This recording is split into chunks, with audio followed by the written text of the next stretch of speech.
Dollars Want Me, The New Road to Opulence by Henry Harrison Brown. Preface to the first edition. To the reader.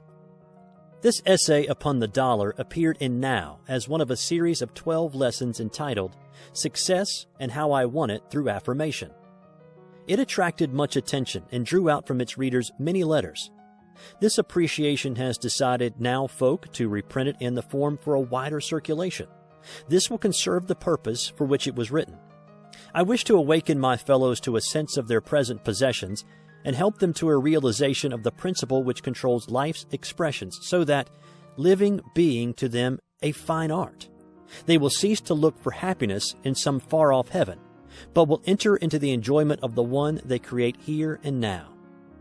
It is believed that this little monograph is the first utterance of the thought that each individual has the ability so to radiate his mental forces that he can cause the dollar to feel him, love him, seek him, and thus draw at will all things needed for his unfoldment from the universal supply. It will help you to rise above the drudgery of enforced labor and enable you to enter upon the manifold expressions of life and the joy and spontaneity of childhood. This is the thought which comes to you with this: My Lesson of Success. Henry Harrison Brown. Supply. He who dares assert the I may calmly wait, while hurrying fate meets his demands with sure supply. Helen Wilmans. Harmony. There is neither health nor prosperity without harmony. There is no peace, no health, where there is want, be it want of material supply, wisdom supply, or love supply. Love, truth, and dollars. These are necessary to human well-being. Mind, body, and estate must be cared for. In order that there may be health, happiness, and prosperity, there must be harmony. This harmony is found in merely giving self, the soul, its way. Harmony is living in obedience to mental law. It is found in right thinking. Bane of poverty. Poverty is the main cause of the unrest, the disease, the unease that afflicts mankind. Remove poverty by right thinking, and all attendant evils will disappear. This right thinking means that there shall be on the part of the individual a change of attitude toward the dollar. Mental attitude. The prevalent attitude is want for the dollar, belief that dollars are power. This must be outgrown, and the attitude must be that all power is in man. Dollars are machines with power delegated to them by man. They are useless without man. Dollars want me is to be the thought of the coming man. A few so think now and have obtained mastery of supply. Demand and supply. It is a legitimate demand on the part of each individual that he have enough. To supply human needs is the function of the universe. All is for man. The sun shines for him. The waters run for him. The flowers bloom for him. The grain ripens for him, and the earth teems with beauty for him. All would be useless, would be purposeless, but for him. When he ceases to be, there is no use for the universe or anything in it. Without man, these are virtually non-existent. Man alone gives a meaning, a use, a value, a purpose to the universe. There is enough in the universal one from which all things materialize, for each one to have enough to meet all desires without robbing any. Infinite supply is all about us, and yet there is want.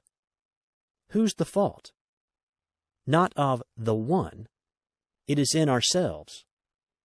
We have not known how to claim, nor have we claimed our own. Law of supply.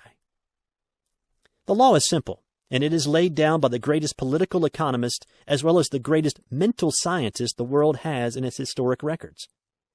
He was not a theologian. Neither did he deal with questions of a future life, as many seem to think.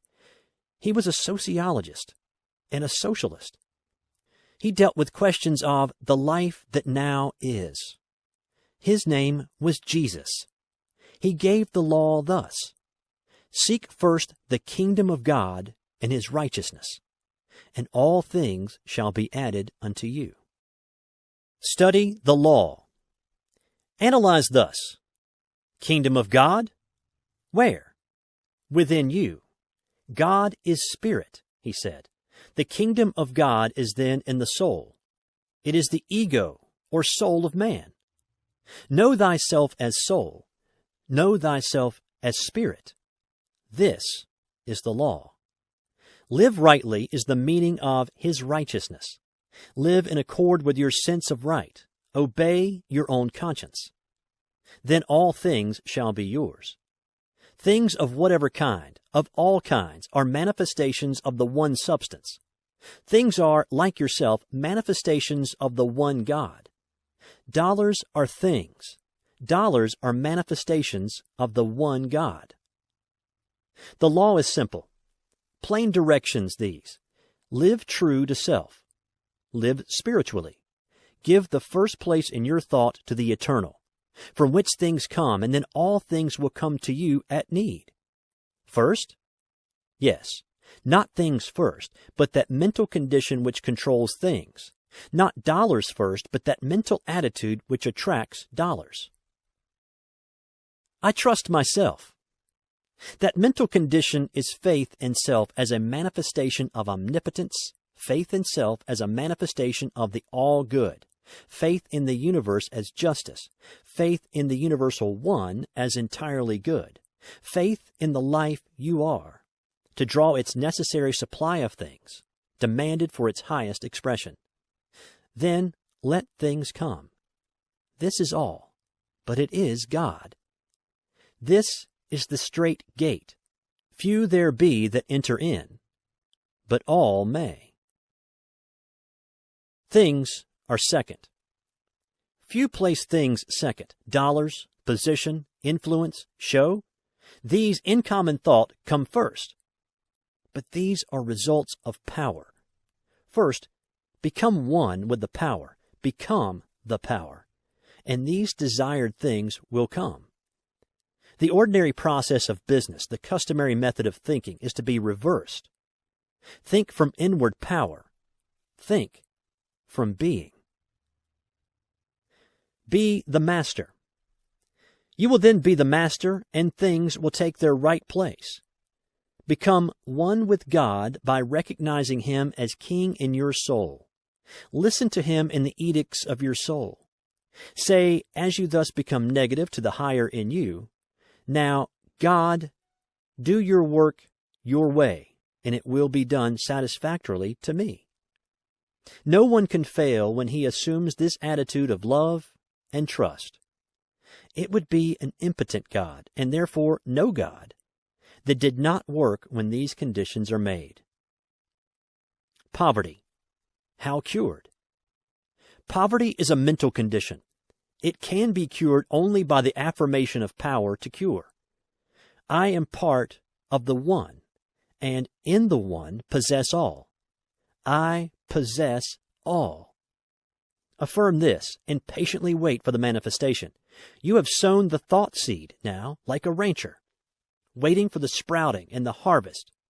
It can never fail you when, like him, you trust. Cure of poverty.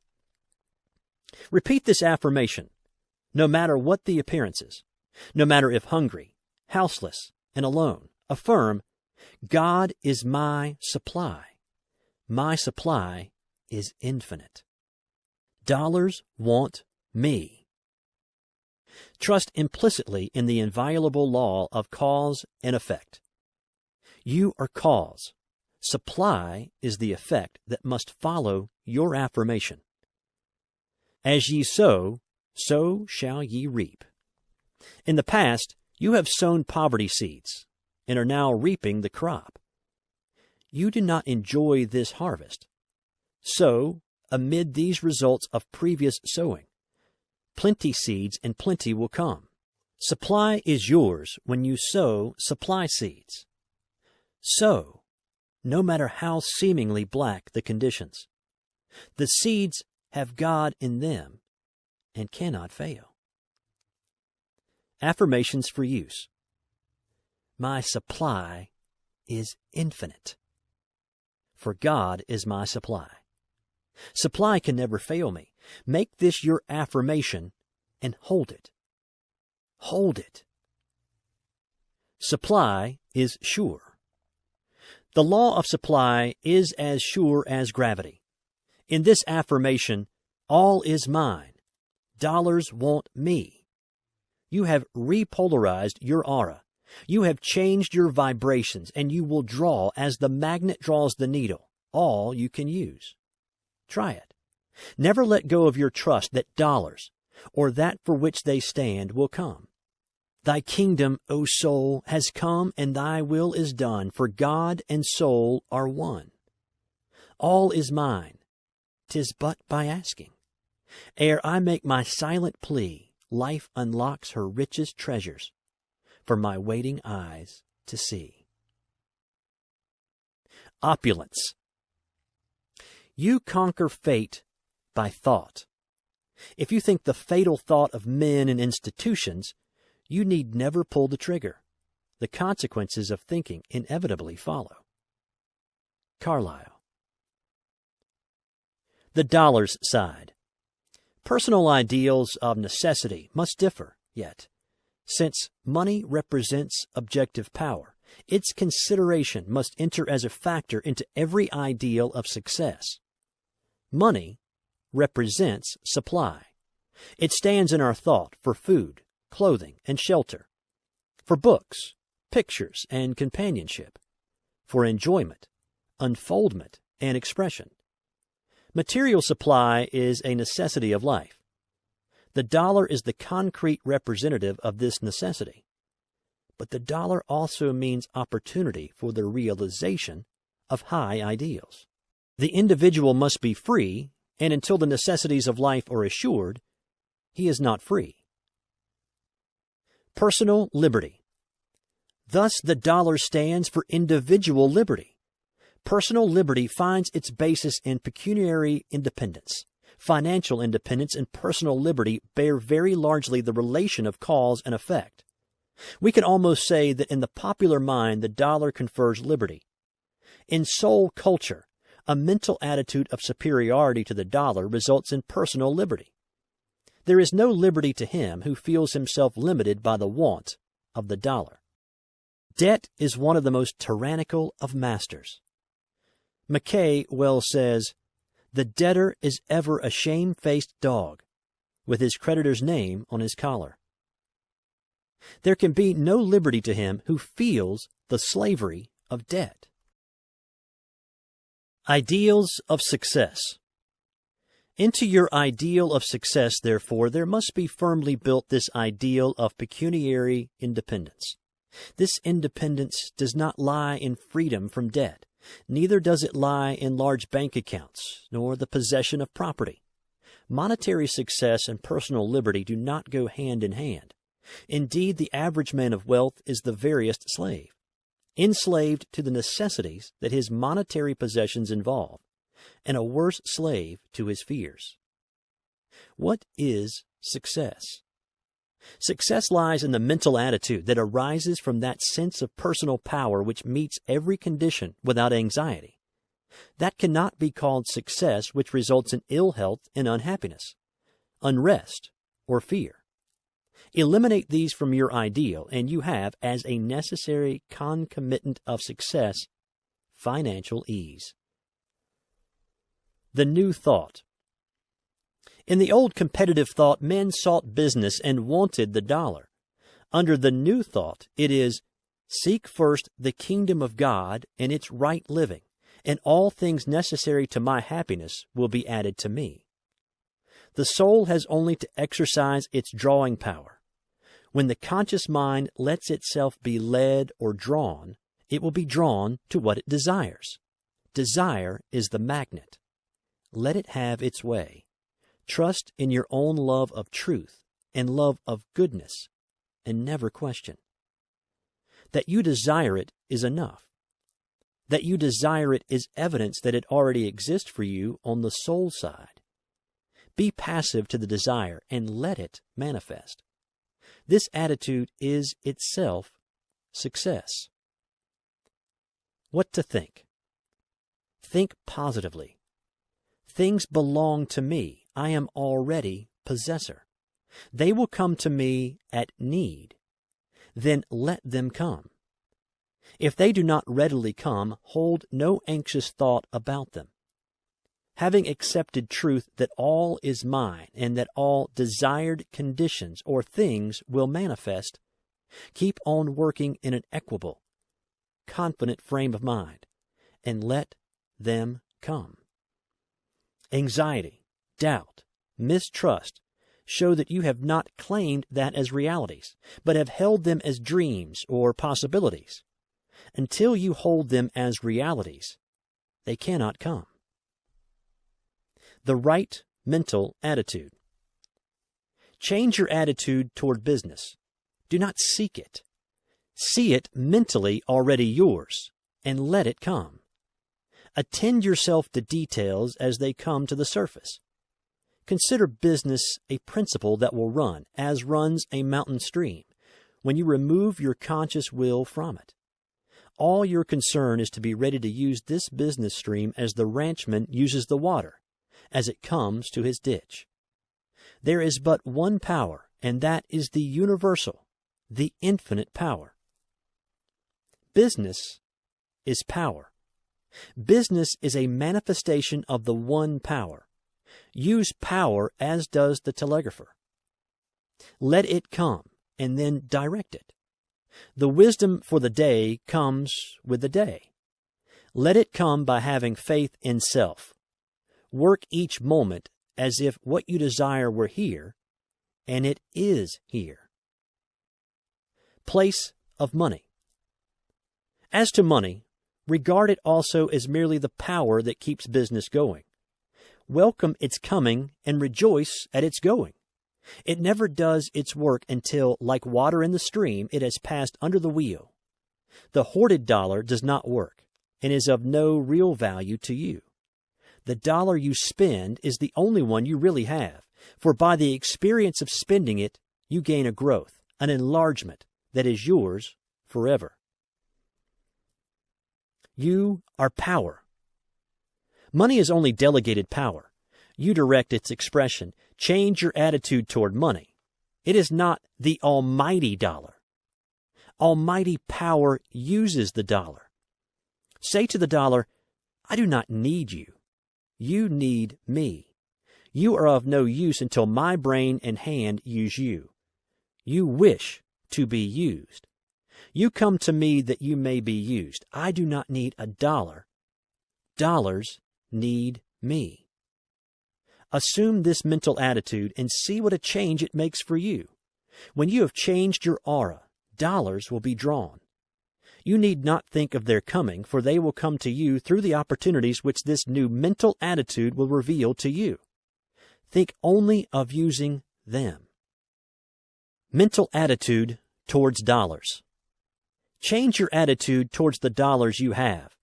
Tell them they are of no use until they are expended. As you see them lying about, say to them, idle dollars, go to work. Go out and circulate. Each one of you go and pay 1,000,000 in wages and debts.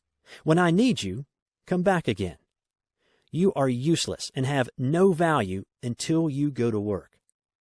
Then let them go to work, knowing that when you send this thought with them, they or their fellows will come back to you to be set at work.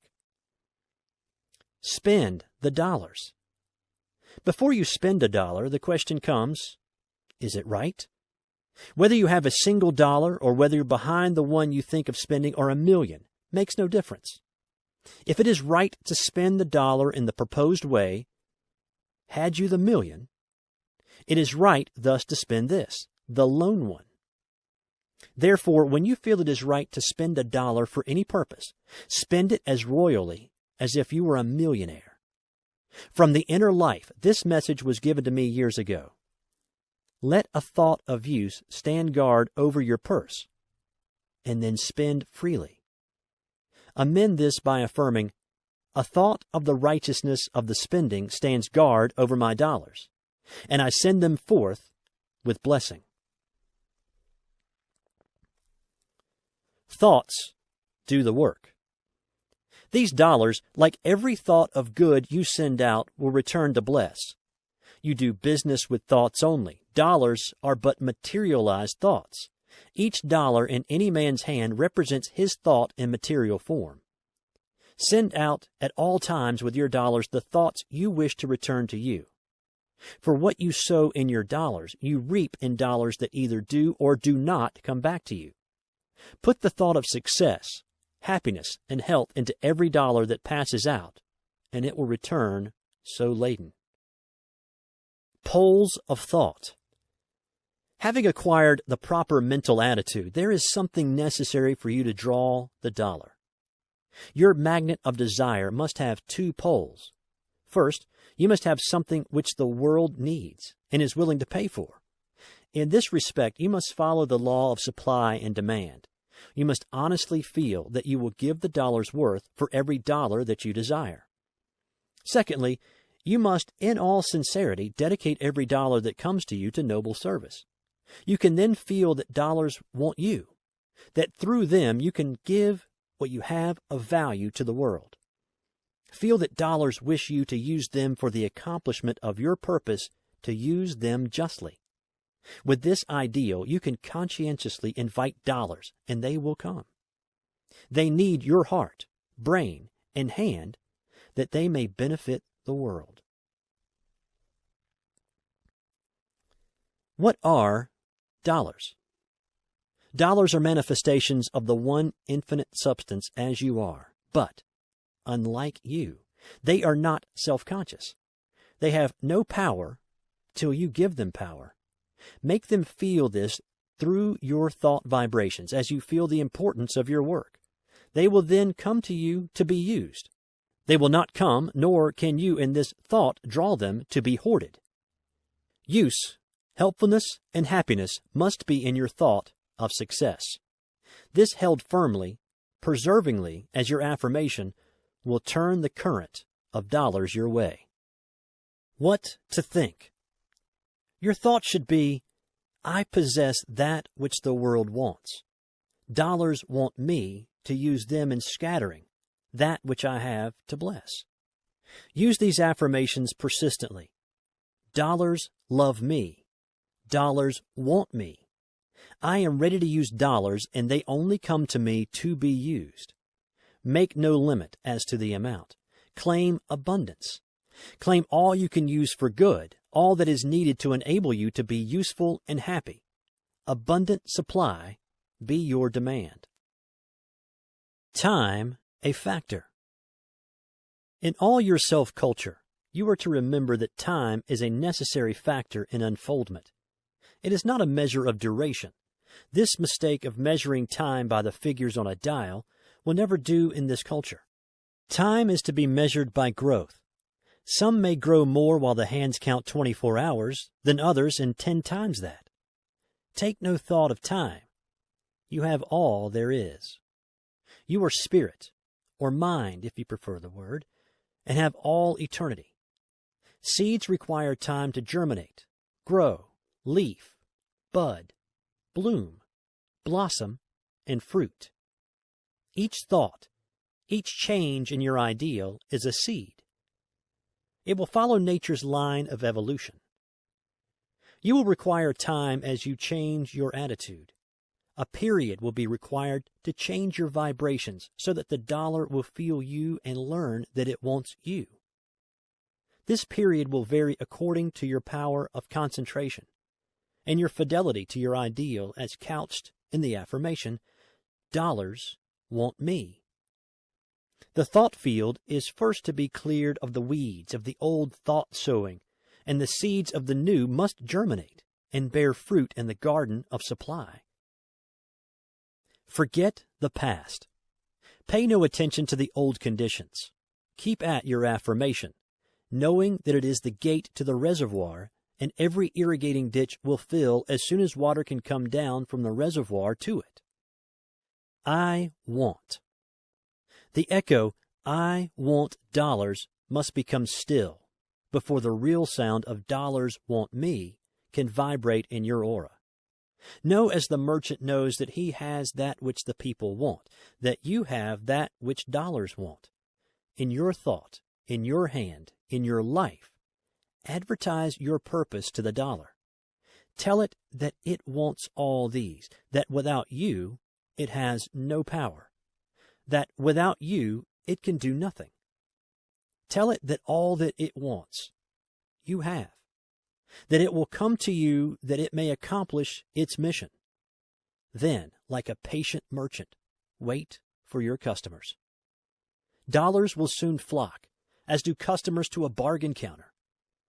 The want column has attracted them. Use here only the same common sense, perseverance, and patience the successful businessman uses, and dollars will find their wants supplied in you, and you will find supply. Fundamental considerations. Consciousness of want. God hid the whole world in thy heart, says Emerson. This fact man has been long in perceiving.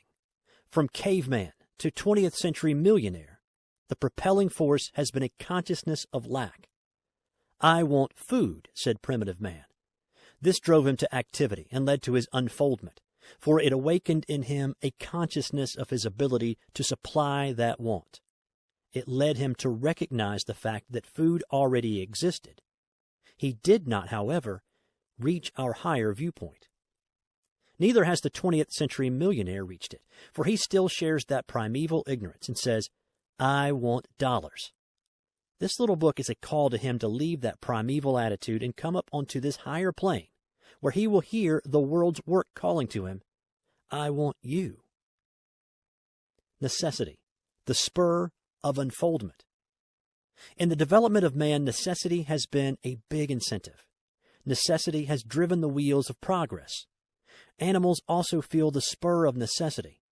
But there is in man a plus, the imagination, a psychic quality, which has been a stronger factor in his development than has been animal necessity. This power of imagination differentiates him from the animal, lifts him above the animal plane, and makes him man. The ideal. It was imagination that led the caveman to paint his face and to carve pictures on bones. The ideal, the haunting dream of the better floating before him, has lured him on to thought and action. From the animal matrix, the power of the ideal drew forth the human. Necessity drives. The ideal draws. As the ideal develops, so does its power to draw develop. When man, in his unfoldment, shall have left the animal entirely behind, he will know no necessity, but will in all ways live from the ideal. Then there will be neither necessity nor want. Brutes want. Man has. Human possibility. The human soul possesses potentially all possible power. Like heat and coal, this power in man waits for expression. Power in coal or steam waits for opportunity for expression. But man makes his opportunity. Power needs man. As fast as man learns that the power in coal, electricity, or radium waits for him to use it, he puts them to use and learns that from all eternity they have waited for the thought necessary to direct them in work for him. All things await man's thought. All progress is but a change of mental attitude toward conditions that exist. A weed is a plant man does not know the use of, says Emerson. So the condition, whatever it be, that is today untoward, when man knows how to use it, will be found favorable. There are millions of weeds waiting for man to learn their use. Weeds want man. They will tell their secret to the listening ear. Weeds, as well as roses, live for our happiness. The ideal leads to discoveries. Desire for something new led man to find coloring matter in what were useless weeds, to find food in others and in others clothing and building material. Plants, minerals, and unknown forces are still waiting for man to use them. Man is ever to think, new forces want me. Love of the ideal. Love for the ideal leads to desire. Desire leads to action. Action converts untoward conditions into the actual ideal. In the old thought, man was controlled by want. He was ignorant of his place and power in nature. In this thought of want, he labored. Ave, even in his religious life, he wrought in the want of heaven. But the fact is, heaven holds out rewards for man because it wants him. Want is lack of manhood. Want is born from the non-intelligence of the brute, which man has not yet outgrown. The individual, conscious of his power, does not want. He knows that whatever is needed for his health, happiness, and unfoldment already is. All he needs to know is where and how to get it.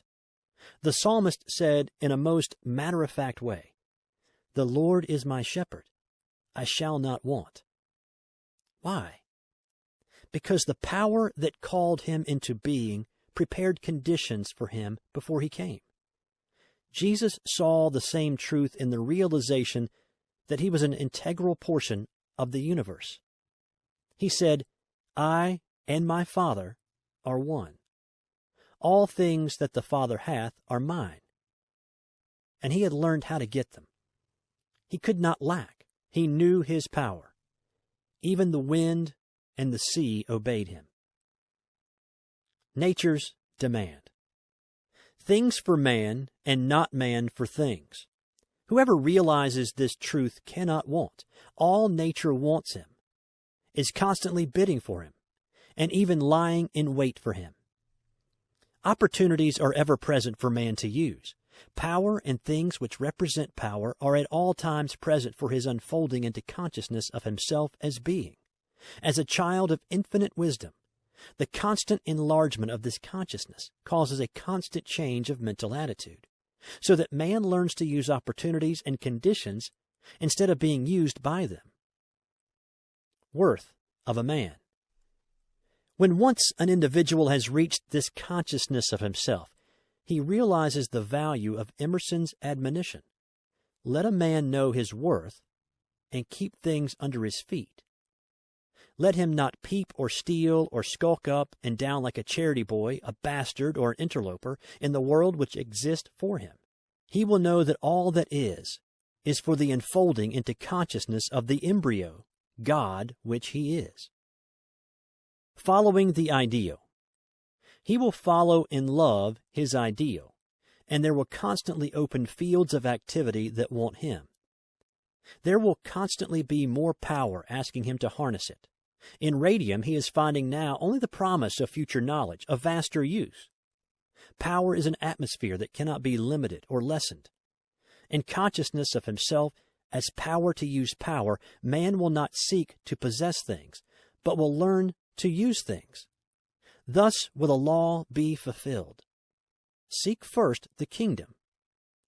Then will things be added. No life waste. This truth perceived, man will not waste life in hoarding and clinging to things.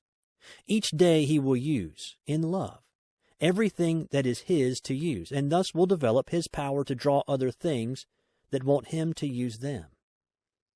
He will gradually unfold the ability to see and improve the incessant opportunities that force themselves upon him. He will come to know that nature wants his thought and love to help her express her latent forces, which are merely waiting for the hand of man to loose for his use. Nothing has value save that which adds to man's health, happiness, or usefulness. Says James Freeman Clarke, nature writes upon all her works, service to man. Inventions. The power of the inventions of Watt, Stephenson, Edison, and Langley to revolutionize civilization is small compared with the transforming power flowing through the mental attitude expressed in the thought, things want me. Dollars want me. Nature wants me. God wants me. Power of truth. Every new perception of truth causes changes in every line of thought and endeavor. Not an avenue of human expression, but was changed by Copernicus and by Darwin, Wallace, and Spencer. The truth that a tan is wanted will work a greater advancement in spiritual welfare than these perceptions of scientist and philosopher have wrought in material and intellectual good. Universal principle. The principle is universal. Man must entirely reverse his attitude toward nature, himself, and things. He must recognize that, as the crowning expression of infinite power, he is to accept his place as the ruler, and he is to exercise dominion over all things. He must affirm, the world exists for me. It is for my use. It has no other use than to minister to me. Without me, there is no purpose, no ultimate in nature. Social change. There can never be a happy and equitable condition in society until the present attitude of want is changed. Whenever the race shall affirm, things want me, then the millennium will be near. Man will then see that he is infinite in his possibilities, that time and things are simply the means by which he comes into consciousness of his own divinity and immortality. That change comes to each individual when he learns to affirm in truth, I possess, in place of, as he now says, I want. Dollars want me, in place of, I want dollars. Great is this change. This change is so great that when proposed to the average man, he no more sees the principle and its import than would the boy by Franklin's side have understood him, had Franklin said that the lightning which he was drawing from the sky would run streetcars and drive automobiles and airplanes. Dollars want me will work a no less marvelous change in the world's social life. Criticism. I am aware that the principles of this little book are an easy mark for the humorous or satirical pen of the superficial critic. Plain as my point of view is, the blind critic can easily miss it, and the point of view is all important. The position of the book. I affirm the infinite possibilities of the human soul. I have faith in man as power to overcome all limitations and to realize that he is able, through expressing his divinity, to have dominion over all nature. He will have this as fast as he learns his power. I affirm that there is but one power, one mind. All phenomena are but a manifestation of that one. The self-conscious manifestation of that mind, man, because he is self-conscious, has power to command obedience from all that is not self-conscious, to command all that is not himself. Money, being a part of all, and also being a creation of human thought, is subject to human will. All this my critic may not accept, and consequently he will look from the old thought point of view. Having no thought in common, he cannot agree with me. Work and practice. Do you wish to know the truth of these principles? Practice them and await results. The final test is always, by their fruits ye shall know them. Practice is necessary. No ideal can be reached without great effort. Your desire must be accompanied by earnest work. Indolence will never draw. The magnet works, or it would not draw the needle. Thought is work. Concentration and will and effort are necessary. Plan and stick. Accept the principle, and then, as the architect plans and concentrates on his work till his house rises complete, for otherwise it would be a medley. So one must build an ideal of opulence and stick to it, no matter what comes, until he actualizes his ideal in the objective. It is no easy task to develop the faith that moves dollars, but it is easier than to endure the poverty. Let one be as persistent in thinking and declaring, I am rich, as he has been in declaring, I am poor. Let him with equal persistency say, I have dollars, as he has been saying, "I want dollars." I will promise him that he will grow into that mental attitude of perception that will see and take advantage of opportunities to earn the dollars that lie all about him now unperceived. No man can do his best under the thought of poverty, under the thought of want. Knowing his ability, the workman does his best. Under fear, doubt, mistrust, he can never do good work. The poor workman quarrels with his tools. The good workman knows he has the power and uses to best advantage his tools. It is always the mental attitude that determines success. Let that attitude be, "Business wants me." An instance of success. A gentleman in my class in Boston who furnished a noon luncheon to hundreds said, "Mr. Brown, I don't understand how dollars want me." "Why did you select that location for your business?" I asked. "Because it was in the center of the business district, and there was opportunity for me," he answered. "Surely," said I, "you have answered my question. You went there because business called you. Business wanted you. You said, 'Men want dinners, and I go to furnish them.'" He saw the point, applied it, and thinking thereafter, "Men want dinners," drew men, and increased his business. We radiate a mental atmosphere that is sensed and is potent. He who says, "I want your dollars," repels you. He who says, "You want my goods, and I'm glad to serve you," draws business. Rockefeller. When you realize the power of mind through concentration and right thinking, you will see that the great financiers each unconsciously applied the law which this book teaches. I have this instance from some reminiscences which Mr. Rockefeller has published. As our success began, I seldom put my head upon the pillow at night without speaking a few words to myself in this wise: "Now a little success. Soon you will fall down. Soon you will be overthrown.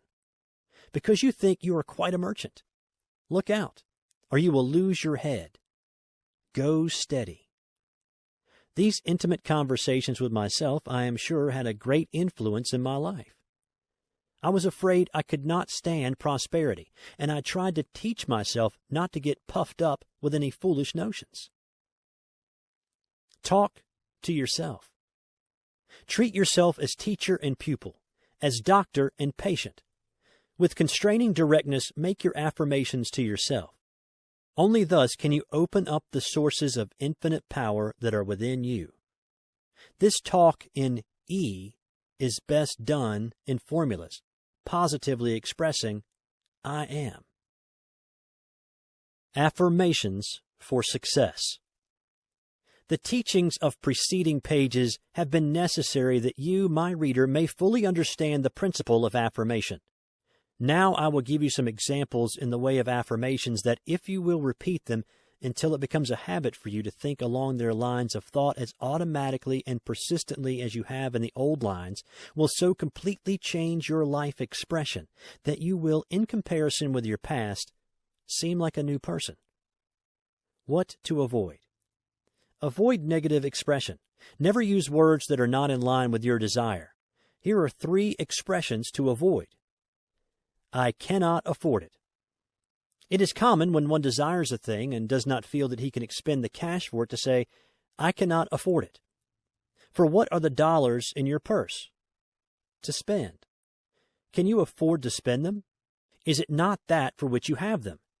You do not mean that you cannot afford. This thought makes you the servant of the dollar. What you really mean is, I do not feel that this thing is the one I can best buy now. I prefer to use the dollar in other ways. This is the proper attitude of mind. In it, you continue to be the master and the dollar is subject to your decision.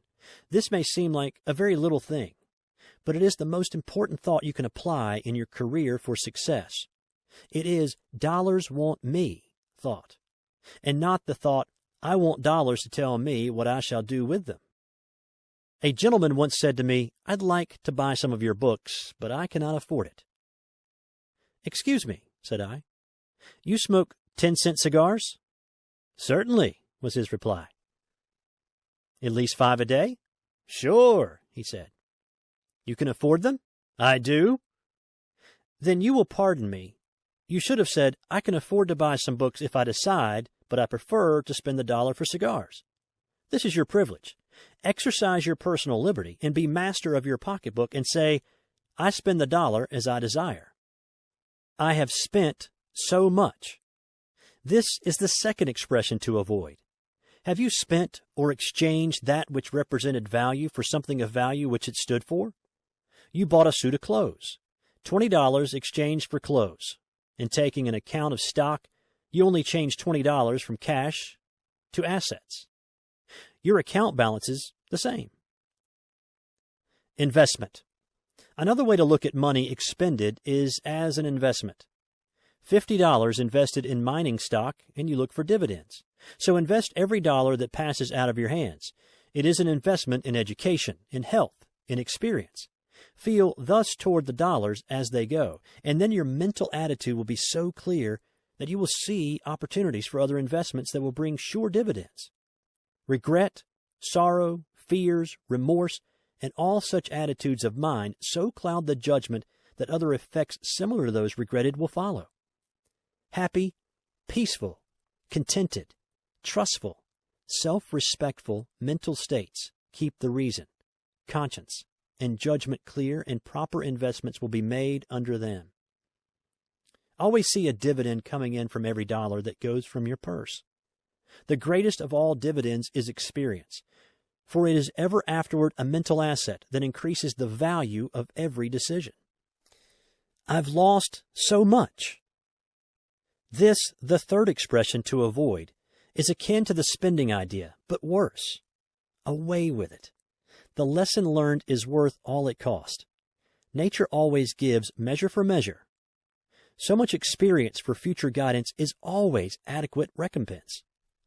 All one gets out of life is the result of experience. Experience is the expression of life, the pressing out of life into consciousness. All our present consciousness is the result of experience. The presence is but adding through experience to the sum total of our consciousness.